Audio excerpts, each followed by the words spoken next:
Hello ladies and gentlemen, guys and ghouls. This is Kevin and welcome to my channel, The Art of Horror. Today's episode is brought to you by the letter Y, for Yowie. I hope you all had a good Christmas and New Year's and well rested and recovered, and welcome to my first video for 2018.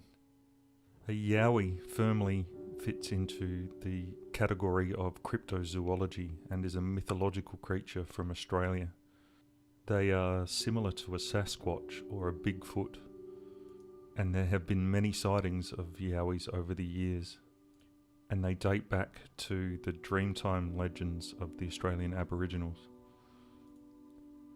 A Yowie is usually described as a hairy and ape-like creature standing upright between 2 meters and 3.5 meters tall.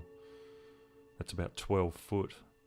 The Yowie's feet are described as much larger than a human's, but alleged Yowie tracks are inconsistent in shape and toe number, and descriptions of Yowie footprints provided by Yowie witnesses are even more varied than those of Bigfoot.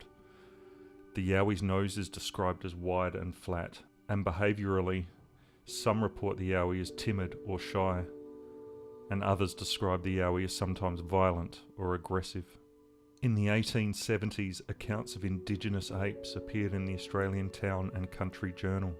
The earliest account, in November 1876, asked readers, "Who has not heard from the earliest settlement of the colony, the blacks speaking of some unearthly animal or inhuman creature, namely the Yahoo Devil or hairy man of the wood?" In an article entitled Australian Apes, appearing 6 years later, amateur naturalist Henry James McCooey claimed to have seen an indigenous ape on the south coast of New South Wales between Batemans Bay and Ulladulla. This is a quote from Henry James McCooey. "A few days ago, I saw one of these strange creatures on the coast between Batemans Bay and Ulladulla.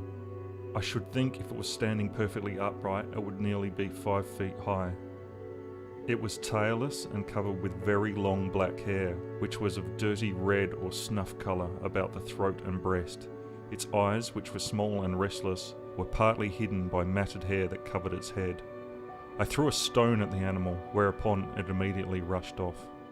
McCooey offered to capture an ape for the Australian Museum for £40. According to Robert Holden, a second outbreak of reported ape sightings appeared in 1912. The Yowie appeared in Donald Friend's Hellendiana, a collection of writings about the goldfields near Hill End in New South Wales. Friend refers to the Yowie as a species of bunyip. Holden also cites the appearance of the Yowie in a number of Australian tall stories in the late 19th and early 20th century.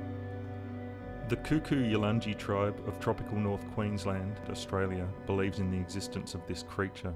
They claim to have coexisted with the Yowie for centuries and have had a long and detailed history of attacks from them in their legends. The Yowie is their equivalent to what Native American tribes in Northwest America call the Sasquatch. Historical accounts refer to 2 types of Yowie in Australia, with the most prominent species being Gigantopithecus. This is the largest species, said to grow between 6 and 10 feet tall, weighing up to 1,000 pounds. It is described as cryptic and said to resemble a huge hair-covered ape-like man with talons for fingers. Compared to the North American Sasquatch, it is believed to have more of a primate look to the face and head and walk upright. Its temperament has also been described as more aggressive and dangerous towards humans. The other species of Yowie described as being smaller, between 4 and 5 feet tall. Whilst most people are sceptical of the accounts, some believe it is an ancient species of hominid that has avoided extinction. These hominids have been depicted in local cave art as tall, hairy figures beside smaller Aboriginal figures. Another well-known incident occurred in December 1979 when a local couple, Leo and Patricia George, ventured into the forest and came across the carcass of a mutilated kangaroo. They later claimed that the perpetrator was only 40 feet away and described the creature as 10 feet tall, covered with hair, and it stopped to stare back at them before disappearing into the brush. I decided to use pastels for this picture, as I wanted to retain an air of mystery surrounding it, and didn't want the picture to be too detailed. Pastels are quite good fun to use actually, chalk-like in substance.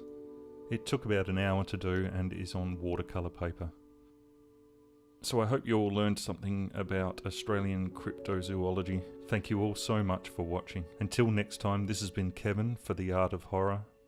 You all take care. Goodbye for now.